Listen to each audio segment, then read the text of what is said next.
pessoas bonitas que amam o direito civil.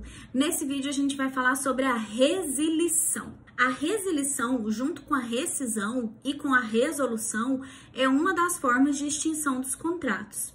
Quando a gente fala em resilição, é bom a gente lembrar que nós temos resilição bilateral e resilição unilateral. A resilição bilateral também é chamada de distrato e você encontra no artigo 472 do Código Civil, que consagra o princípio do paralelismo das formas, que diz basicamente o seguinte, olha, se houve uma forma específica para fazer o contrato, você tem que usar a mesma forma para desfazer o contrato.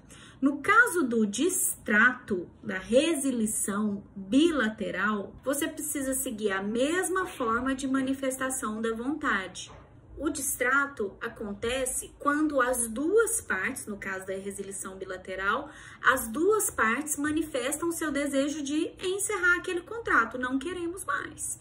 Então, quando as duas partes manifestam essa vontade ou exercitam o direito potestativo de encerrar aquele contrato, de extinguir aquele vínculo, ocorre a resilição. Não tô falando em inadimplemento, hein? Não aconteceu nada, ninguém falou inadimplemento aqui. Se você está inventando inadimplemento, isso está saindo das vozes da sua cabeça. Do mesmo jeito que a forma nos negócios jurídicos é em regra livre, o distrato também se dá de forma livre. É o que ficou consignado aí no enunciado número 584 da 7ª Jornada de Direito Civil. É bom a gente lembrar que a jurisprudência do STJ já consignou que não existe resilição bilateral tácita, o que faz muito sentido, porque como é que você vai manifestar a sua vontade de tacitamente encerrar um contrato? Oi? Como assim? Não faz sentido mesmo. A manifestação tem que ser expressa, manifestação de desfazer, de encerrar o contrato. E duas manifestações no caso do distrato. Então, as duas partes têm que concordar em desfazer, em encerrar as obrigações geradas por aquele vínculo contratual. E você vai fazer isso de modo tácito? Não sei de que jeito, ninja, não sei. Eu trouxe para você um caso interessante que foi julgado em 2012 pelo STJ, em que houve o distrato, mas uma das partes, na hora de assinar o documento, resolveu que não ia assinar não. E o pior, para manter o contrato, a bandida ainda alegou vício de forma. Não teve o distrato porque eu não assinei o documento do distrato. Eu combinei, né? Foram expressas as vontades de desfazer aquele contrato, mas eu não assinei, então o contrato tá valendo. Isso aí não é a pessoa alegando a própria torpeza em seu benefício? O direito prestigia um comportamento eivado de má-fé desse? De jeito nenhum.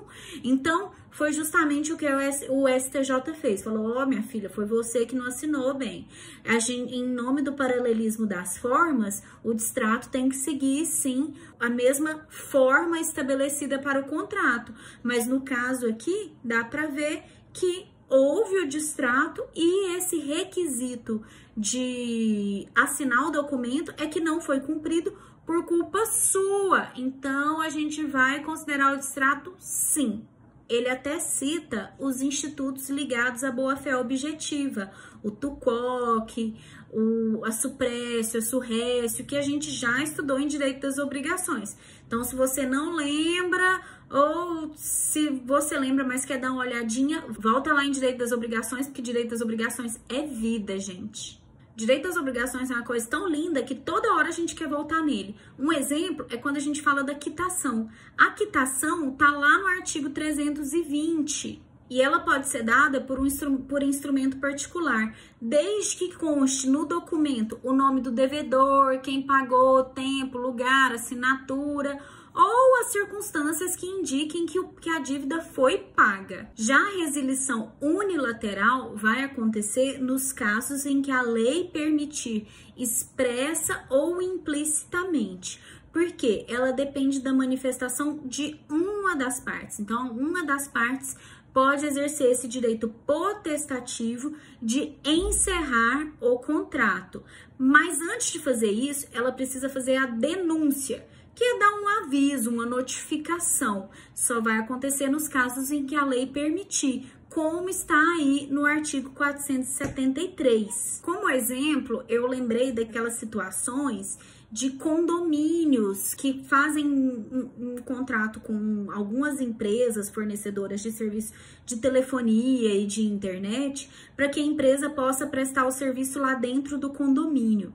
E aí, o que é o compromisso que se faz? Olha, você faz a instalação aqui, passa fibra ótica, passa cabo, passa não sei o que, e aí tantos moradores vão fechar o contrato com a empresa e a gente vai garantir que a empresa vai ter X clientes durante tanto tempo.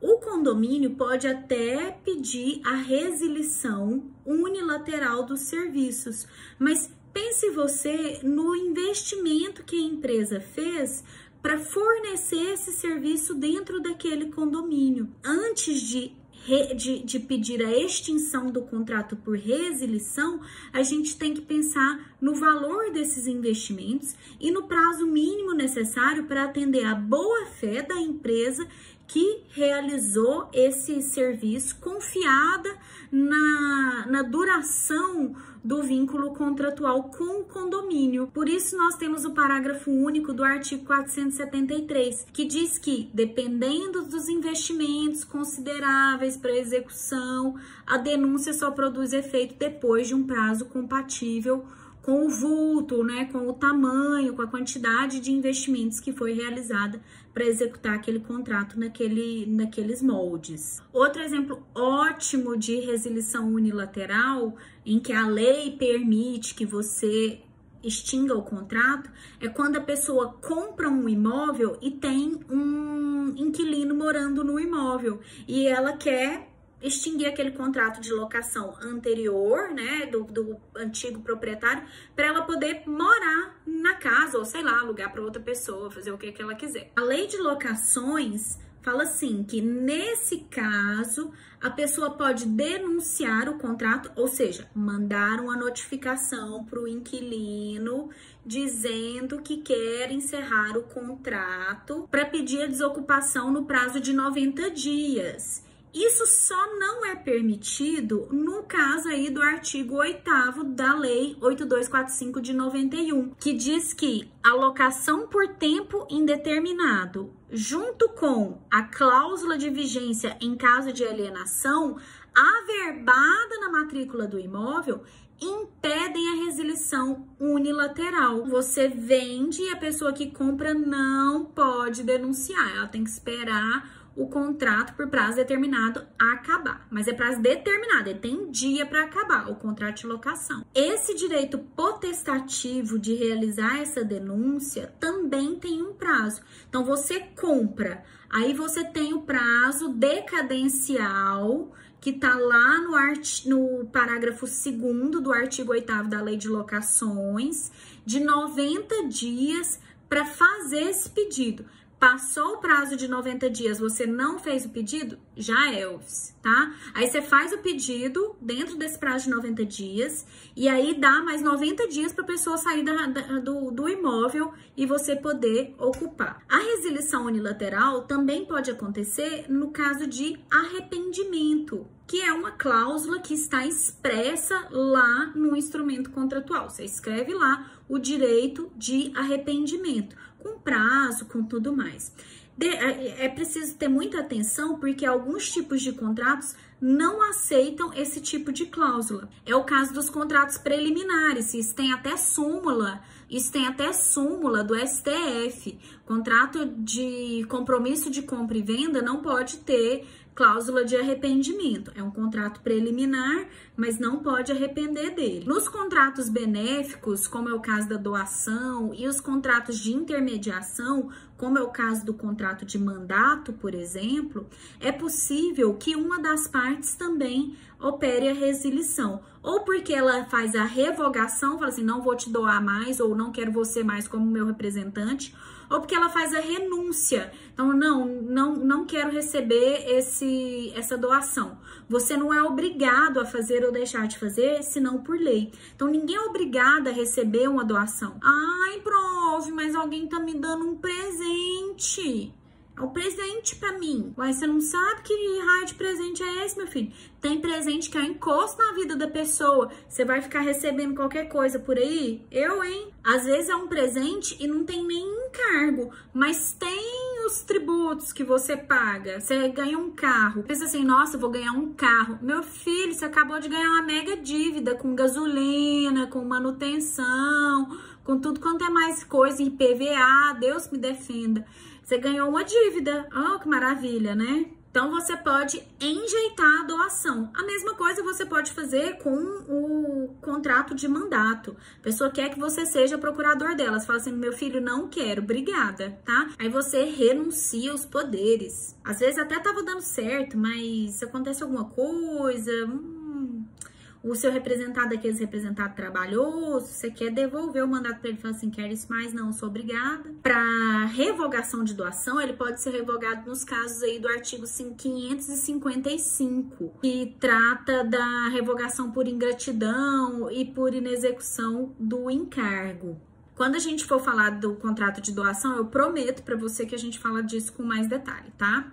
A exoneração, que também é uma hipótese de resilição unilateral, acontece quando alguém se retira de uma obrigação em razão do permissivo legal. Coloquei um exemplo aí para você, bem simplesinho, do artigo 835, que trata da possibilidade de exoneração de fiança, que acontece quando o fiador notifica o credor de que em 60 dias, né, nesse contrato de fiança, sem previsão de termo final, ele não tem prazo estipulado, ele vai lá e fala assim, olha, daqui 60 dias arruma outro fiador, que não sou eu mais não, tá? Como não tinha prazo, não é pra sempre, eu sou fiador pra quando? Pra sempre. Dá pra você pedir exoneração. Então, meninos, meninas, isso era o que eu tinha para falar para vocês sobre a resilição. Espero que tenha ficado claro. Se você gostou, deixa um beijo aí para mim nos comentários. E se você tiver algum problema, já sabe, você consegue me encontrar no seu WhatsApp, enfim, no meu Instagram, lá onde você quiser, tá bom? Um beijo para você, até o próximo vídeo.